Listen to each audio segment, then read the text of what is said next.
So how does a pastor, after reading this, now go, I don't have one more thing to do, but I want to unleash my congregation to actually be disciple making? Yes. But I can't lead a program. How do we help them shift their thinking from program to disciple making? What are some of the steps they could implement and begin moving in that direction? Good. I love your questions. Yeah. So when I was at Exponential, we told rooms full of pastors, hey, you're the bottleneck.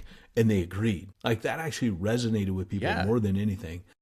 And we told them, what we want you to do is we want you to take your phone out and go to Disciplology.com right now. Control-Alt-Redeem is for anyone called to ministry in the digital frontier. Gamers, streamers, and everyday believers navigating life online. Each episode equips you to live on mission and the real stories of lives being changed. Reset your expectations, reframe your mission, and redeem the space you're already in. This is where digital ministry gets practical, creative, grounded, and hopeful. One episode at a time. Welcome to Control-Alt-Redeem. We are resetting the culture and redeeming the space. And I have the privilege to have an author on the podcast today. So Peyton Jones is a disciple maker, Bible teacher, and founder of New Breed, a global network that equips leaders to multiply disciples in hard-to-reach places. He's a former evangelist at the Martin Lloyd Jones Historic Church in Wales. He has planted churches on 3 continents, and he's a consultant with a wide range of denominations. Peyton has authored several books, including Church Plantology, held content leadership roles with Exponential and Through the Word. He lives in San Diego with his wife and 2 daughters. Welcome in, Peyton. Thank you. Good to be here. Yeah, I enjoyed diving into your book, and I think I've really heard since COVID a focus on discipleship all around, not just from, the church planting world, but all throughout my denomination, all throughout other pastors. We're like, okay, we've made a realization that we weren't actually making disciples. Whatever we were doing did not result in disciples being made. Was that kind of partly where you were feeling as well, and made the decision to write this book and do the research towards it? Absolutely. I think, in the very intro of the book, I give a little context of where we've come from. In the past 70 years, we've seen various movements come and go. We've seen the church growth movement, the multiplication movement, the missional movement, all these movements. And multiplication is really kind of where most of us, I would say right now, came in. Like, the digital church network, the New Breed. I mean, our 2 organizations we were centered around multiplication. And we were thinking about how do we multiply communities of believers, yada, yada. But church planting often fails when you make it about, starting a meeting and hoping people come to it.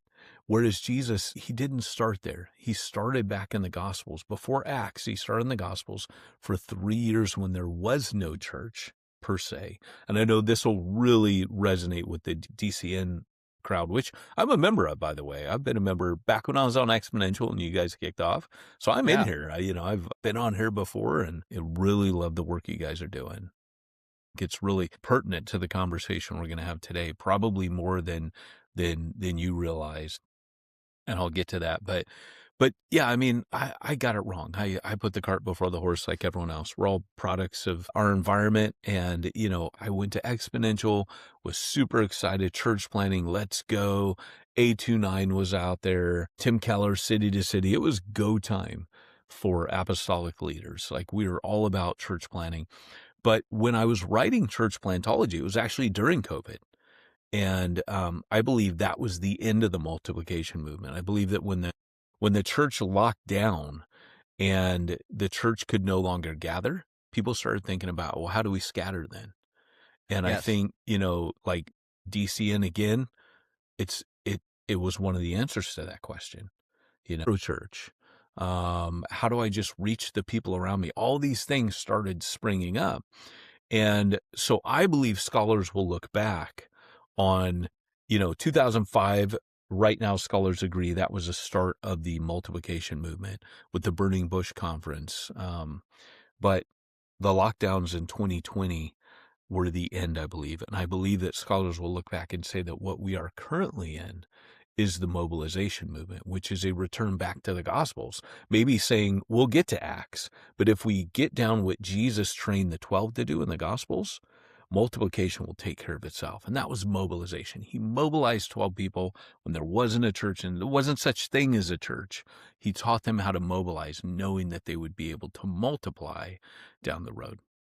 Yeah, I really, really resonate with that aspect of the mobilizing piece, because you're reading it and he's sending out the 12, he's sending out the 72. Yeah. You bring those things out in nuance, and it's like the traditional model that I grew up in church. We're not sending out in teams of 2. We're not sending out Right. 70. We're not sending out 12. And I kept wondering, when do we do this? And then I get older and I notice, well, there are some churches that do it, or some might call them cults, and they send them out in groups of 2 and they knock on your door and nobody wants to talk to them.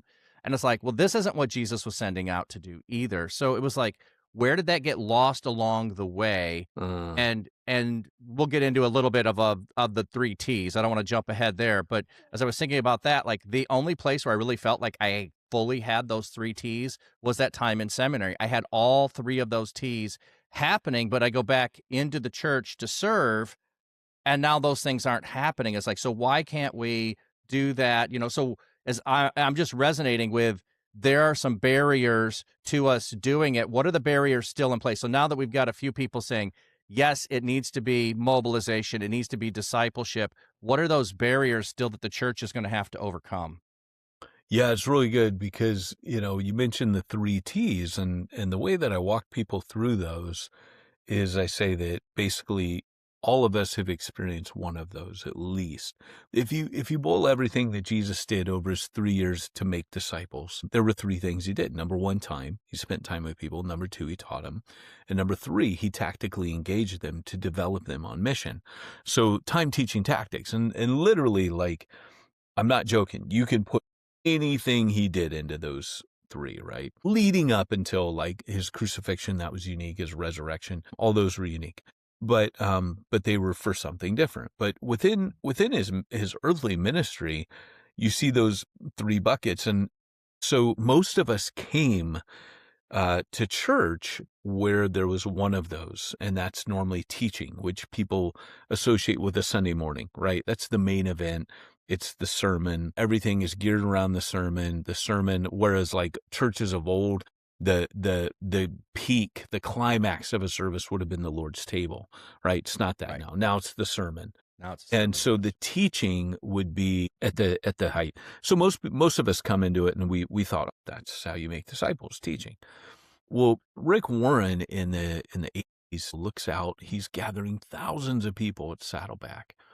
And he kind of looks out and he thinks these people aren't being discipled. They're just hearing teaching and they're not doers of the word. So how do I get them into mature disciples? And he starts doing the small groups, and he tells his church that the small groups are the heart of the church. And he eventually gets double the attendance, and he really starts that baseball diamond. I don't know if you remember that, Yep, where yep. he has a baseball diamond, and it ends with mission, but it doesn't take you on mission, which is kind of funny. What I say in the book is that if you have time in teaching, so teaching is Sunday morning, small groups at your church are time and teaching. You overlay them. When you overlay time and teaching, those 2 rhythms, you get discipleship. But it doesn't become disciple making until you add the tactical piece onto it. So when you have time, teaching, and tactics, you're engaging people on mission. Now you've got disciple making. And so when you asked about the barrier, I would say that's pretty much it. It's at that level that most churches can get to the small group level. They just don't know how to activate the believer into making disciples, which was the thing on the label, right? Go into all the world, make disciples. Right, right. That's what we're called to. That's the church's whole reason for being. But we struggle to activate people. And if I say, teaching brings information, time brings transformation, and tactics bring activation of your gifts. The other place you'll find it, you'll typically find the 3 circles in a youth group. That's the only place where it seems like we cracked that nut. We'll send people on short-term missions, right? Like say, take a bunch of teenagers, we say, hey, we're going to send you to Mexico and you're going to serve. They usually get activated because they're using their gifts. Their gifts could be service, could be helps, could be compassion, could be other gifts, like the more charismatic gifts too, that might start to come out, like the gift of prophecy or maybe healing or something. I tend to believe the more frontline you go on mission, the more those emerge in you, because that's where they're needed. So when people say, oh, why don't we see those here? But I wrote a whole book about that called Reaching the Unreached. But with us, I think the biggest barrier is not so much knowing what disciple making is or why we should do it. I think it's how. I think people are just, I always say that people are less disobedient and more disoriented. Like they go into church, they hear a sermon, they're all pumped up, like they saw a Rocky or a Creed film, they're ready to go punch people in the head for disciple making. And by the time they leave the church parking lot, they're peeling out to go eat they can't eat Chick-fil-A on Sunday, but whatever it is, they're peeling out of there to eat their whatever, their Cracker Barrel. And they're like, how? Nobody told me how. And so that's the biggest barrier, I think. And that's why Disciplology was written, to kind of outline Jesus's process of making disciples. And it's not to say this is the way, it's to say this is how Jesus did it. And there's a science there. That's why the subtitle is the art and science of making disciples, because those three principles are so simple, a child could do them. And the art part is the freedom. Like if I were to look at time, teaching, and tactics, I know Digital Church Network has those. Maybe nobody framed them out that way, but I know you guys are actively engaged on mission. I know you spend time together, and I know there's teaching here. Been tracking with you guys for years. I get your emails. But one of the examples you use, the difference between discipleship and disciple making in the book, was the difference between a donut tire and an all-terrain tire. I really was struggling with, because to me it felt like you were making a distinction without a difference. Right. And I'm like, I can't, what am I missing that I can't fully grasp? You're saying this, but I'm going, yeah, but that, to me, that looks like it's disciple making, discipleship. It felt like you're making a distinction. When you gave that example, it was like, oh, my brain could finally say, oh, okay, I get it. They both are tires from that standpoint, but one isn't actually going to be effective in doing much of anything. The other is actually the one that can tackle and conquer and move you down the road wherever you need to be. It's so funny. So many people, I almost didn't put the tire illustration in there. I was speaking to a bunch of denominations, and I had a flat tire the night before. Yeah. And I had to ride my donut tire. And so when I spoke the next day, I use it as an illustration of discipleship versus disciple making. And so many people have come and said, my gosh, that changed everything when I saw it that way. And in the book, I've got a chart that puts discipleship and disciple making next to each other, because I get, by the way, I just saw your Aquaman with your little shark back there. He's awesome. I'm a DC fan big time, so I love that. But yeah, so what was funny is that I used to hear people make a distinction between those two, and it would annoy me. I would feel like I just want to punch you in the face. Like, that's just annoying, and you're being semantical, and you don't got to be that way. But once you see it, you're like, okay, this is okay, discipleship versus disciple making. In fact, if I take the book out right here, I can actually walk you through that chart, because what discipleship and disciple making, the way that they're different is discipleship, it happens after conversion, right? Like you disciple a believer to maturity, right? So that they look like Jesus. Disciple making leads to conversion. So one happens after conversion, one leads to it. Discipleship is self-focused. Disciple making is others-focused. Discipleship is with Christians. Like you go to Jan's house on a Tuesday night, she bakes you some coffee cake and, serves you some Christian crack. That's coffee for the uninitiated. And you have a great conversation, and it's really good. And the problem is sometimes when we're making contrasts, people think you're knocking one, because we do this in the missional world, right? Oh, hey, yeah. Let me tell you what's crap, and now let me tell you my way, right? And this is the thought I forgot earlier, is the art part of it. God gives us a million ways to make disciples. I would say DCN is making disciples digitally. It's the art of it. It's your expression of fulfilling the Great Commission, and you're doing it well. But so we get a lot of wiggle room with that, right? And I like to tell people there's a million right ways to make disciples. So when I say this is Jesus's way, I just want you to get the principles from that, the science part of it. Look at what he did and then have fun with it. Like go express it how it looks to you, right? Jesus didn't do digital disciple making, but I think he would have if he came today. Yeah. I know Paul would have, Oh, yeah. I have no doubt about that, but I'm not going to convince a lot of people who have not experienced it and don't understand that relationship can happen online. And Oh my gosh. relationship, like for me, like of those time teaching and tactics, the one that I struggled the most being a pastor, leading a church, I didn't have time with people. People are off working 40 hours a week. Then That's they're so trying to key. get time with their family. And then we're trying to say, hey, we got a couple of events you could come to so we can help you grow in your faith and do some things. And then we would throw in some, now go practically go live out your faith in some ways, local events that we would do to, clean up or reach the neighborhood or feeding or whatever we would, plan. And I was like, okay, but I only get a fraction of people and I don't get time. And the thing I realized really early on being on Twitch is I had people that were on my board and I would see them monthly for meetings. We would pray before church on Sunday. And I would probably have in a 3 years term of serving with them, less than 40 hours of concrete time spent with them. And in a month time, I can have concrete time with a person on Twitch over 40 hours. It's like time is multiplied so fast in the digital space that can't be replicated in a physical world when everybody's going in different directions. But if I've got the digital world in my hand, I can still be engaged. It's so true.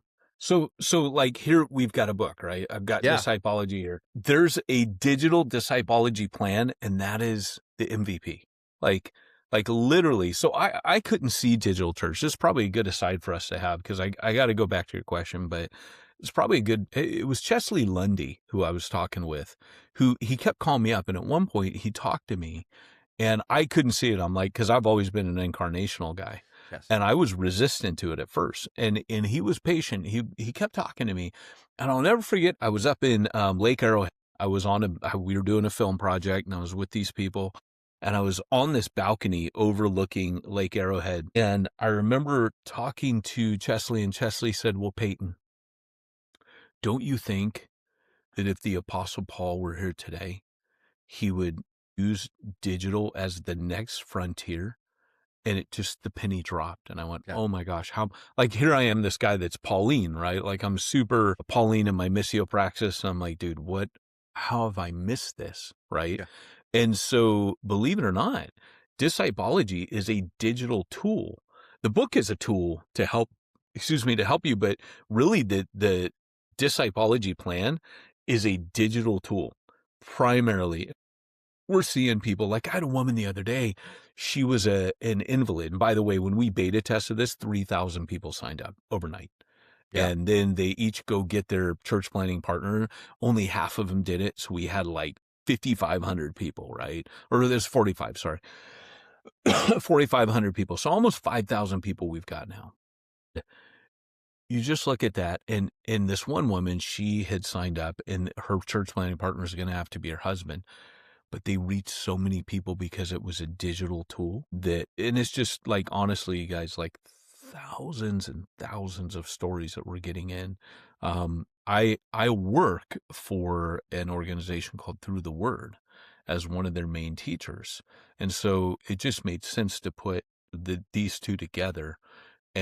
But people are being activated in the digital space to make disciples, and much like what you guys do, but this is a tool for what you guys are already doing, but back to your question, I just had to share that because I appreciate that. Absolutely. DCN actually was a big part of my transformation of getting into this space. I don't think I'd have the Disciplology plan as it was without this ministry. So that's kind of you probably don't hear that often, but I had to be convinced, and it was through this ministry that I was convinced. Yeah. So, well, and I think some of it is like blinders. Like, can that be?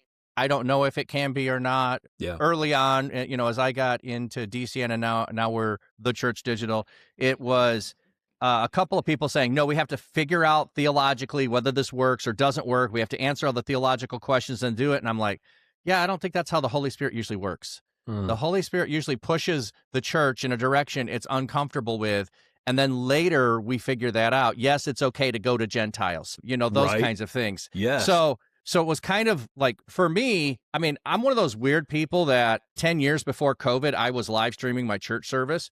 But I wasn't trying to do evangelism. I was only trying to have relational community for those people who were shut-ins, who were invalids, who were snowbirds, who missed Sunday, who were sick. I was only trying to maintain relationship and community. And COVID opened my eyes up. There's a mission field here that I Yeah. didn't see. So we all have blinders in some ways Yeah.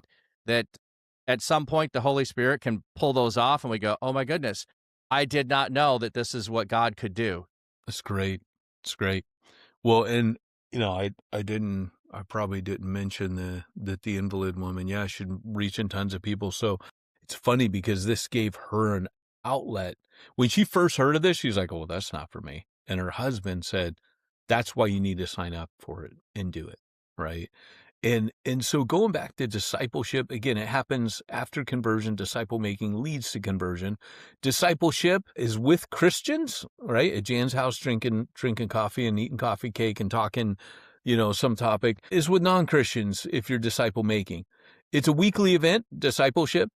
It's a lifestyle, disciple making. If you're doing discipleship, it's centered on a topic. You could be talking through the book of Job, Dave Ramsey's financial stewardship. Doesn't matter what topic.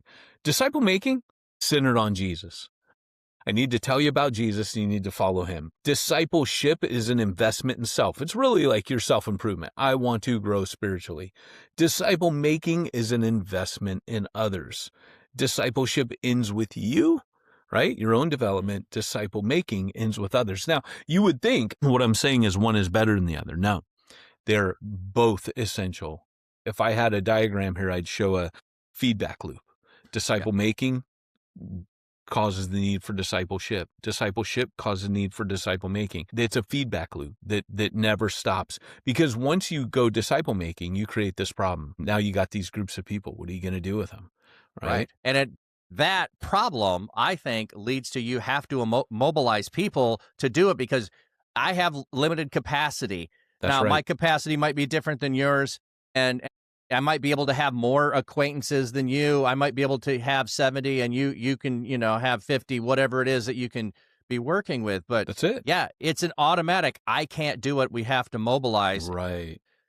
And raise up more people to get involved, which has been one of the most fun things with the Church Digital last couple of years. Is we are mobilizing more people to go and do things, because those of us doing it, we're hitting our capacity, and there's other things that God's leading us to do. So how do we shift to new things he's calling us to if we haven't trained someone to take over the other things that we're doing and continuing to bring in? And that's just it.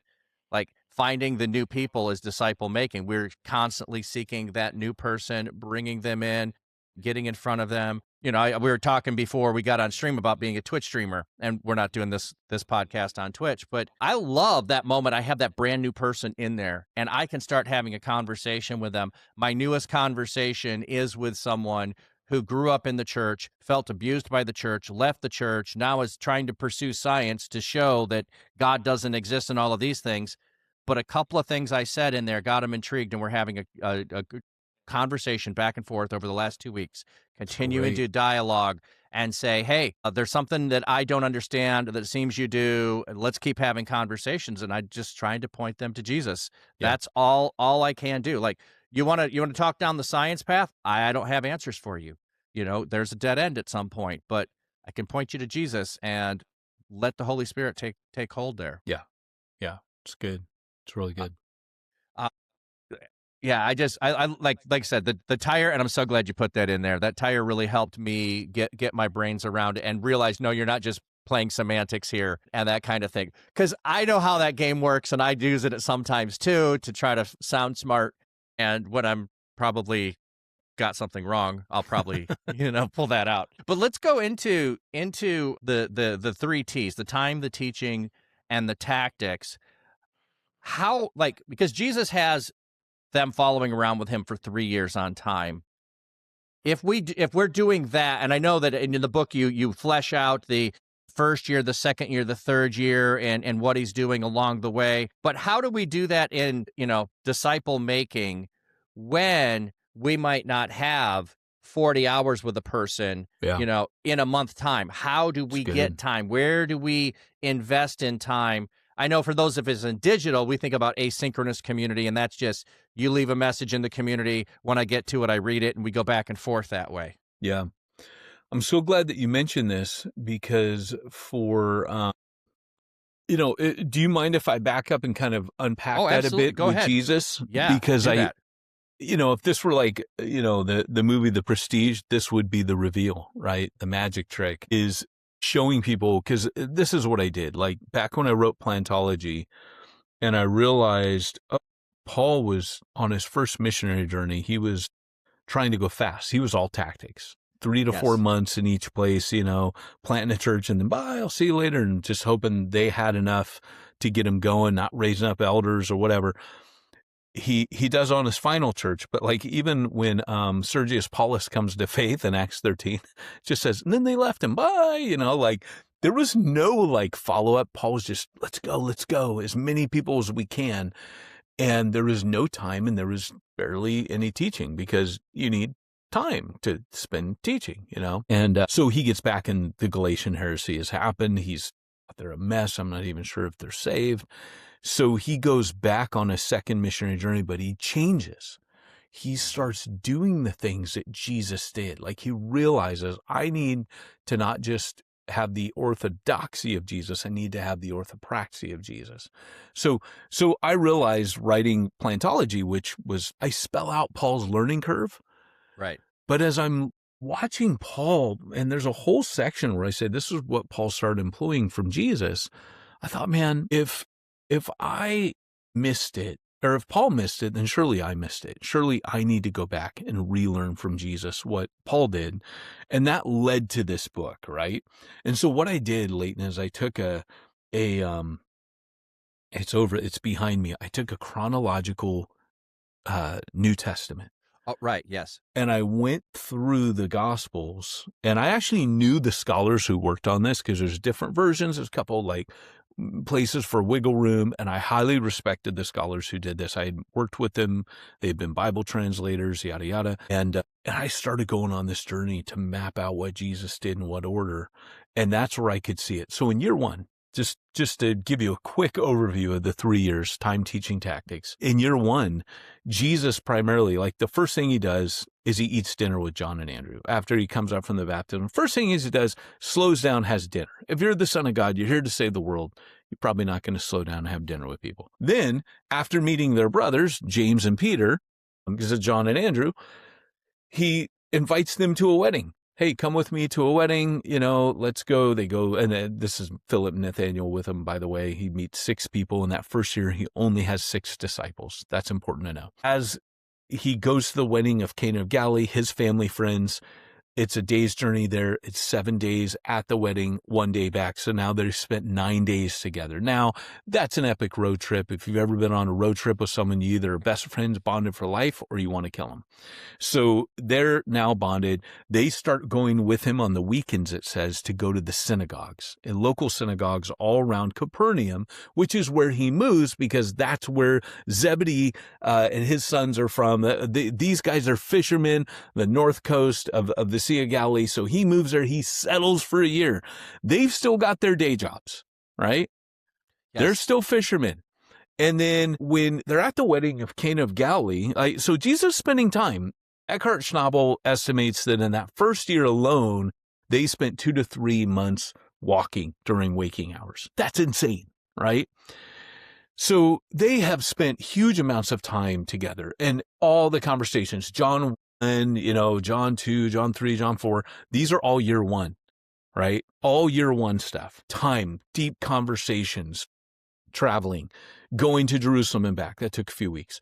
Going to the feast, back again. So they got all this time. And then at the wedding of Cana of Galilee, his mom says, hey, would you solve this problem? They're out of wine. Of course, after, it's like 7 days. People think it's like they just didn't plan for that night. No, it was a long haul. It was a week long of having wine. Oh, yeah. So Jesus says, woman, Now, he's calling his mom woman. It's the only time he ever, he's putting a boundary there. Woman. He's trying to let her know, like, hey, you can't get special favors. It's not yet my time. That's important, because at the dawn of year 2, he says, the time has come. They're looking for him. It's in the middle of the night. They find him. They're fishermen up early before the sun. They find him off praying by himself. And that's when he breaks news. I got to leave. The time has come. I must go to other cities and preach the good news of the kingdom. For this reason, I was sent. Well, later, right? It's later on. The boys go out fishing. Jesus meets them on the shore. They come in. They've been fishing. They haven't caught anything. He says, hey, cast your net on the other side. They do. They catch all the fish. And Peter says, depart from me. I'm a wicked and sinful man. And Jesus says, follow me, and I will make you fishers of men. Follow me. And by that, he means, I'm leaving. Come with me. See, we take it as like a religious, follow me, No.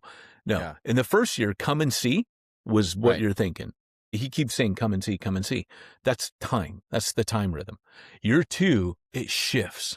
When he says the time has come, he's now going to go on his preaching ministry.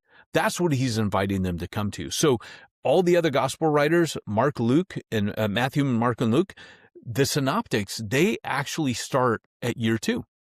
They all start at year 2. I found that fascinating, because that was like, I've seen others, chronological, New Testament, taking the Gospels together. I didn't see someone do that piece in there and say, hey, John is doing something different. Here are just the 6 of them. This is happening before year 1. I had not seen that. I hadn't heard that other places. So I really appreciated that kind of like, also it's like, it's pushing me to go, wait, I'm trying to get this concept over here, but now you're also pushing my view of that. So it's like, okay, I've got to realize I've missed some things in here, which I love realizing I missed things. I mean, I get excited about that too. Like this is the great thing. It's not like I'm writing from some position of being this great expert. This is my journey of rediscovery, just like Paul. Yeah. And I think all of us have to go on that journey, and it's okay. Like I think the Lord's sitting back going, yes, Peyton, when Paul did it. Yes, you're paying attention to what I did. Like, because we've been ignoring what Jesus did to our own peril, right? But then, not only that, he says, follow me, I'll make you fishers of men. And then it says they leave their nets and follow him. So now they've lost. He's called them to become the Talmudim, which is, for the Hebrew, that means he's now full functioning as a rabbi, and they are his students who they're with him now 24/7. During that second year, he goes on his preaching tour. He preaches the kingdom, but he brings the kingdom, right? Through miracles and what have you. Almost every time he does a miracle, there's a teaching it reinforces. So that's the teaching rhythm. And when he says, follow me and I'll make you fishers of men, he's saying, I will train you to be what I am. Now, during that teaching year, they're just spectators. They're just watching, right? They don't do anything. Not until year 3, when Jesus, at the very end of year 2, it says in Mark 3, he gathered 12 out of his disciples and brought them close that he might send them out. So he calls them missionaries, sent ones, brings them in closer than the rest. That's at the end of year 2. By the way, at the beginning of year 2, as he's leaving Capernaum, he grabs Matthew on the way out of Capernaum, the tax collector. Yeah. By the way, boys, we got a new recruit. And so he says to him, follow me, become my Talmudim. And he leaves his tax collector booth. It's insane. Like, we've never seen this. The Bible is not written chronologically to us, right? Neither the Old Testament nor the New Testament. But once you see it, you can't unsee it. Jesus, if you respect him as your Savior and Lord, which you should, you start to respect him now for his praxis. Like, he's such a genius, right? So then you're watching when now he's in year 3, at the beginning and end of that year, it's bookended. Year 3 is bookended by the 2 missionary journeys, sending of the 12 in the beginning, sending of the 72 at the end. Each one of those journeys lasted, again, Eckhart Schnabel, who is the preeminent missiology scholar of the New Testament, he points out that like they know how many villages there were in Galilee, right? He knows how many villages there were in Judah and Galilee. When they send out the 72, they work it out. Each one of these journeys took anywhere from, 3 to 4 months each. So that leaves the 4 to 6 months in between. Now, here's the cool thing. When he sends out the 12 in 6 teams of 2, they go through those villages. So I think it's like 243 or something like that. They go through all those, takes them if they spend 2 nights in each place, which is what he did in Samaria in the first year. They get this pattern and they come back and they're like, Lord, demons, they listened to us and miracles were done. They've never done anything yet. So they're marveling that they're able to do the thing. It says he gave them authority to do that. And then the 72 come back saying the same thing. Lord, they're all amazed. But in the months in between, Jesus has them do all the other supernatural things we read about, like feeding the 4,000, 5,000. Hey, you give them something to eat. The miracle literally happens in their hands. They're the ones distributing the bread. Also, Peter walking on water. Lord, if it's you, call me to come out. The Mount of Transfiguration, the coins to pay the taxes out of the fish's mouth that Peter catches. Jesus is engaging them tactically now. He's sitting back. He's still doing stuff, but there's a focus in each year, time, teaching, tactics. And he's preparing them in that 3rd year, getting their hands dirty so he can leave and hand off the mission to them. And that's the thing about disciple making is if I'm just at Jan's on Tuesday night, which is super valuable, I should be at Jan's on Tuesday night. I should be doing the time and teaching together.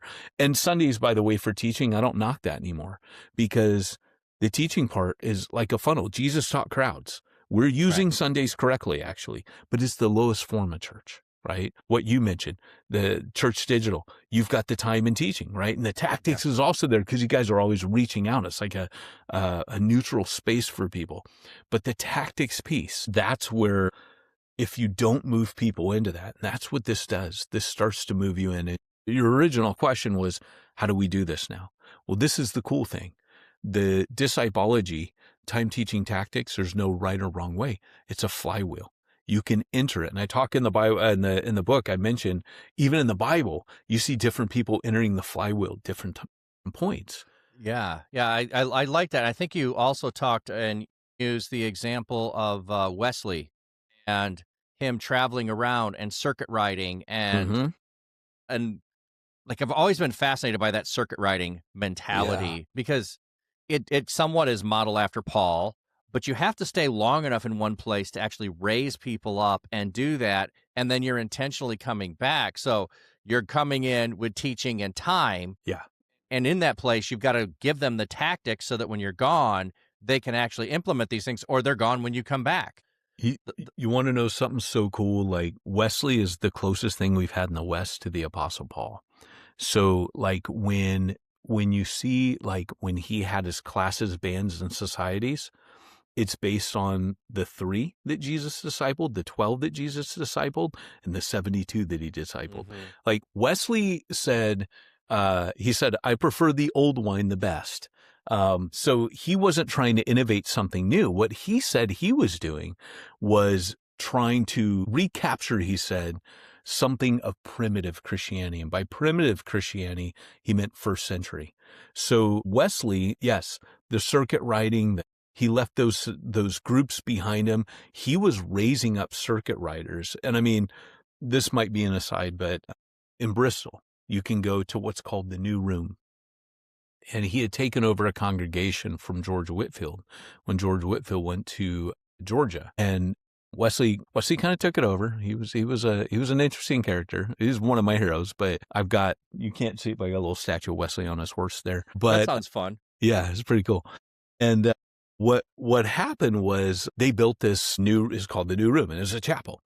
In the bottom story are stables, horse stables for circuit riders who come in, want to stable their horses.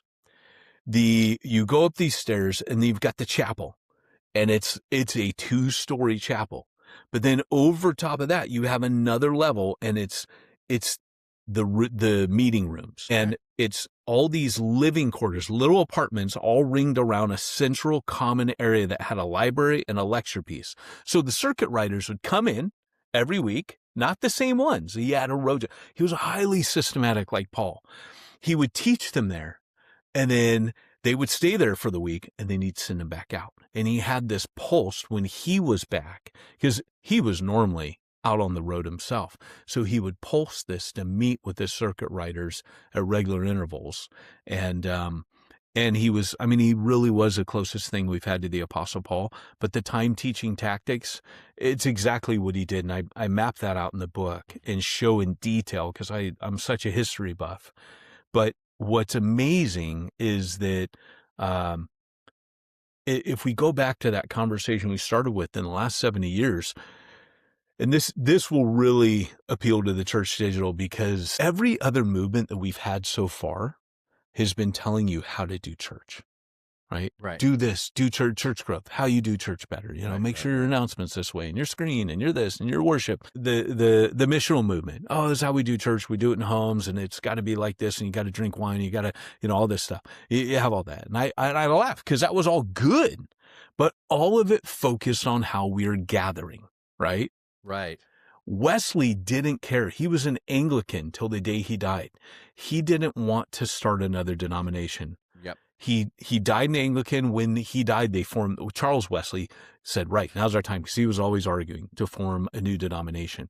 And Wesley got it. Wesley was like, look, it's not about what's done inside the church that matters. It's mobilizing people outside of it. And that's what Wesley accomplished. That's why by his death, they went from the Holy Club with 5 members in it at Oxford University to 10% of the British population being Methodist. 10% of the population. Imagine you could reach 10% of America, right? Just imagine that. Yeah, that'd be fascinating on some level. But again, it goes back to, we have to mobilize others to get the scale to be able to do that, because Wesley was not going to reach 10% on his own. It had to be through making others into disciples to be able to carry that out. And I love how you talk about this being, model neutral, in that regard, because I think that's one of the problems I saw in some of the other movements as they were coming on, is they were successful over there. Let's copy the model. They wrote a book. The book tells us how to follow the model. But one of the problems we were doing within, this is part of after we made the shift from being a digital church network to the Church.digital and moving in that direction. One of the things that we struggled with I've been using the wrong name. Sorry. Oh, no worries. No worries. You're old. You've been around long enough to know the old. You're OG. You know the old name. But one of the things around when we were making some of that shift, and we made a shift a couple of years ago, is we kept having people in our network and in our community that were never going to plant a church. Okay, you're just out there doing evangelism. You're just out there helping to make disciples. Like, why are you here, and what do we do and shift? And we shifted to that focus of helping people be digital missionaries, which is going out to disciple people, or I shouldn't say make disciples, not discipleship. It's on that edge. So it's like the mold didn't fit the people we were reaching. So we had to change our focus in this direction already, without knowing that distinction that you're helping me see, is we were already making and feeling that shift to the people we were reaching. So we just shifted.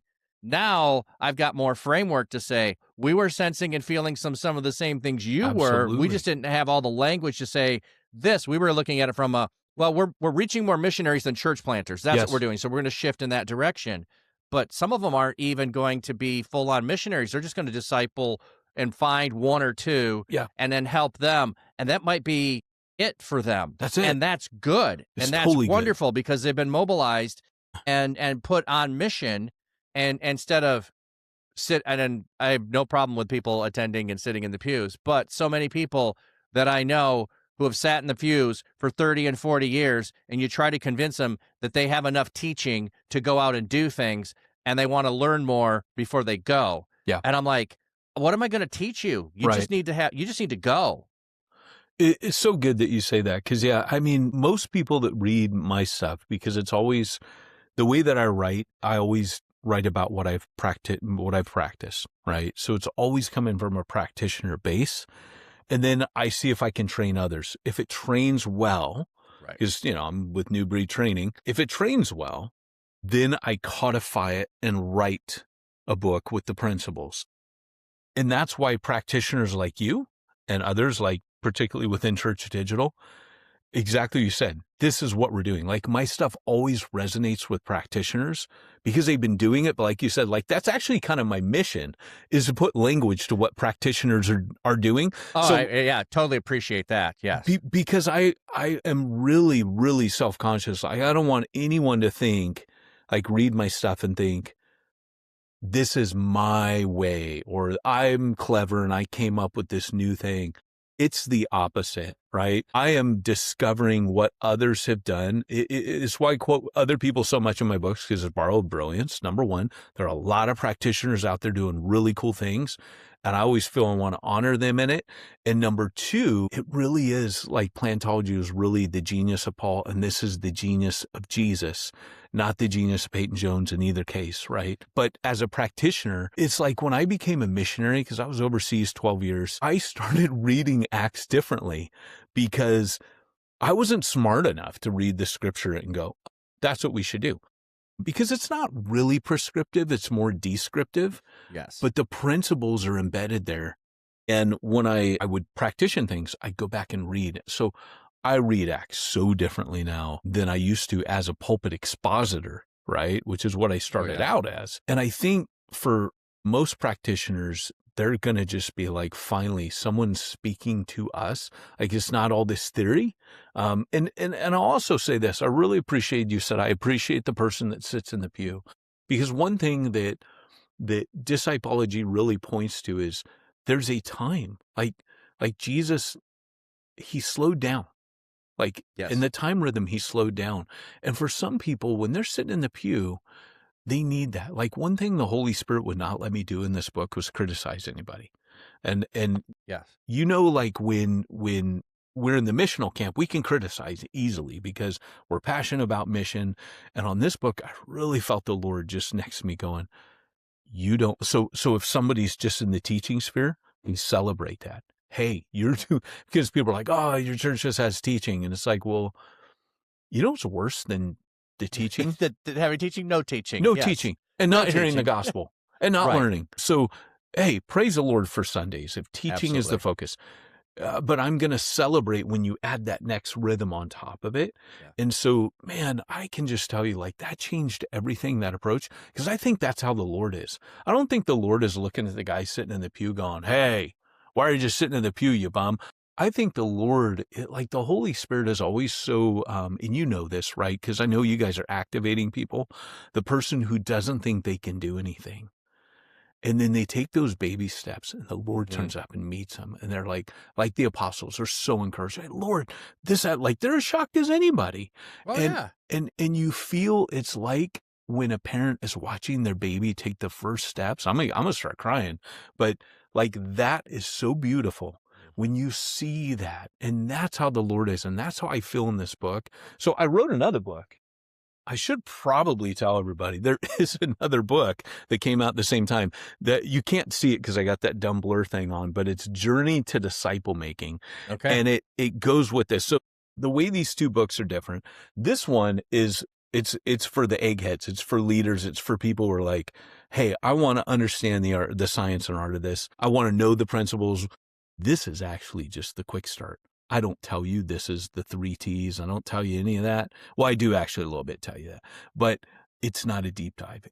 It's a quick start guide. So when you used to buy electronics and you get the big instructions and you get the 1-page quick start front and back. Right. This is in 28 micro steps. We're going to make you fishers of men. We're going to make you into disciple makers. And the cool thing about it is, I have to give you one more. I'm telling you guys way more secrets than I tell anybody. When I went to Zondervan, they were like, okay, cool. So we're going to do a disciple making book. And I was like, no, we're building a system. This is a system of disciple making. I don't want to just publish a book. There's so many books on discipleship, disciple making. I don't think the world needs another one. We need a system. We need something that'll catalyze leaders and catalyze everyday believers. Right. Right. So when I talked to them, they got that and they said, okay, so we'll do the 2 books then. But then I said, you won't get movement if you gate it behind a paywall.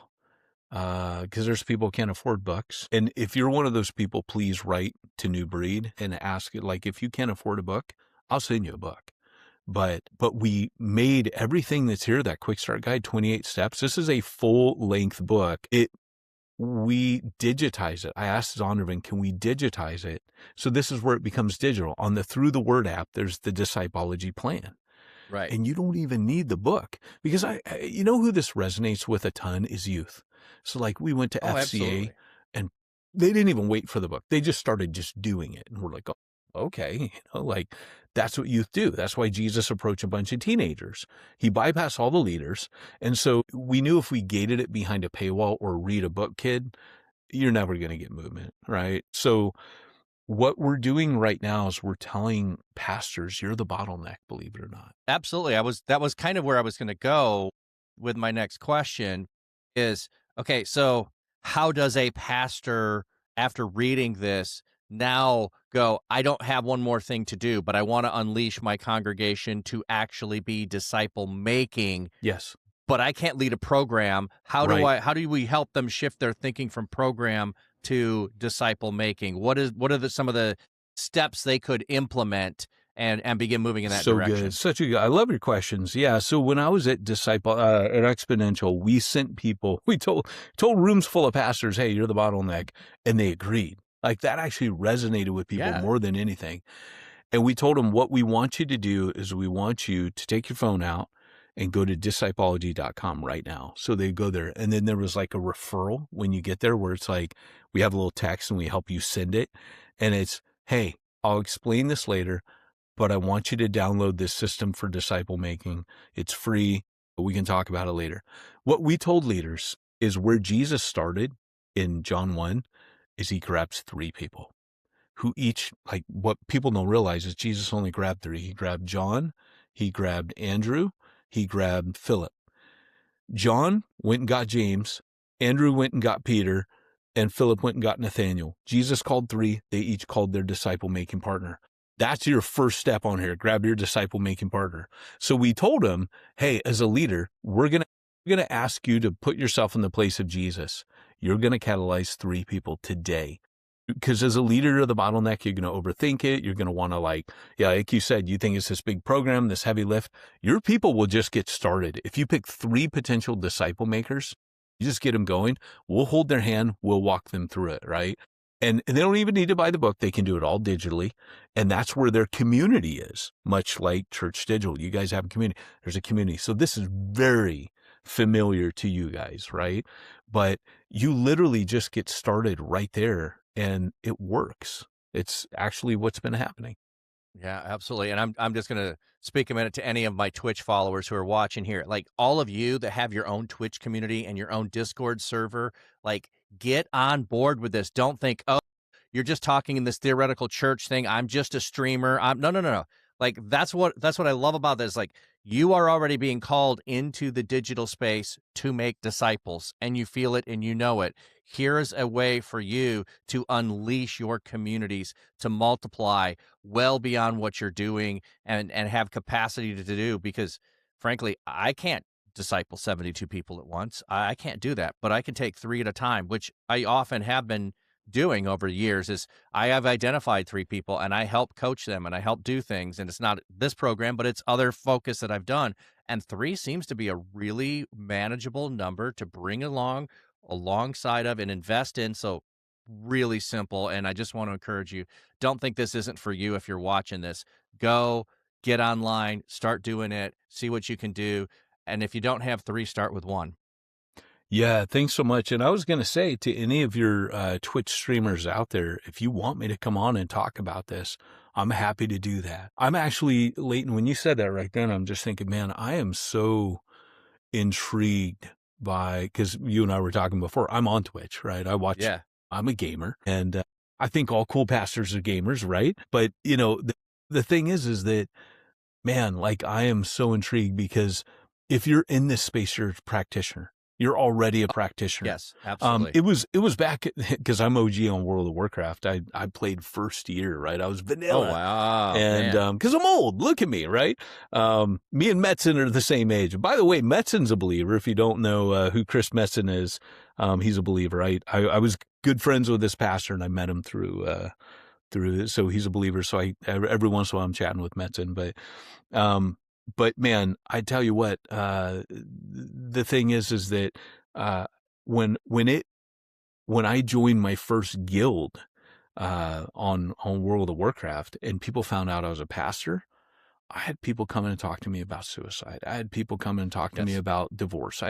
It was like nonstop. The doctor's in, and then my guild master came to faith through talking to me, and then he had cancer and passed away. He went all over the world and built theme parks, and he was a neat guy. But yeah, I mean, I'm telling you, man, like that whole space right there is so important, so important.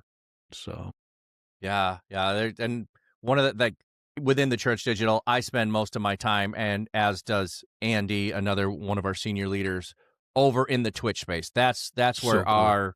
our ministry is taking place. Those are the people that we are helping to mobilize and empower and train and put them on mission.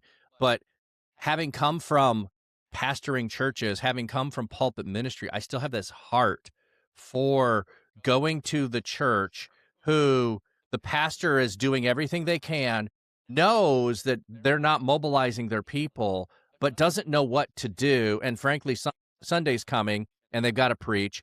And Thursday, they have someone in the hospital, and their life is interrupted with constant rhythm of urgency that they're solving, and they never have time and capacity to mobilize and unleash their people. And I really think that this is something that can resonate in so many different places, because it is about time. And when you think about time, it's not, well, just 1 week. It is ongoing relational time with people. And that's one of the things I try to frame around people that don't understand digital as relationship. It is, I have relational presence with you. Yes. We can have the spirit present with us. You start framing things a little bit different in that, and you realize, yeah. Well, there's also these things that happen too that I'm having happen more and more to me that's really kind of interesting. You probably, as an author, have this as well. People come up to you feeling they know you. You are known to them because of your books and other things that they've watched you. I'm in that space now within the Christian Twitch sphere, not the full Twitch sphere, of people coming in and knowing who I am and being intimidated to come up and have a conversation. And I was like, from me?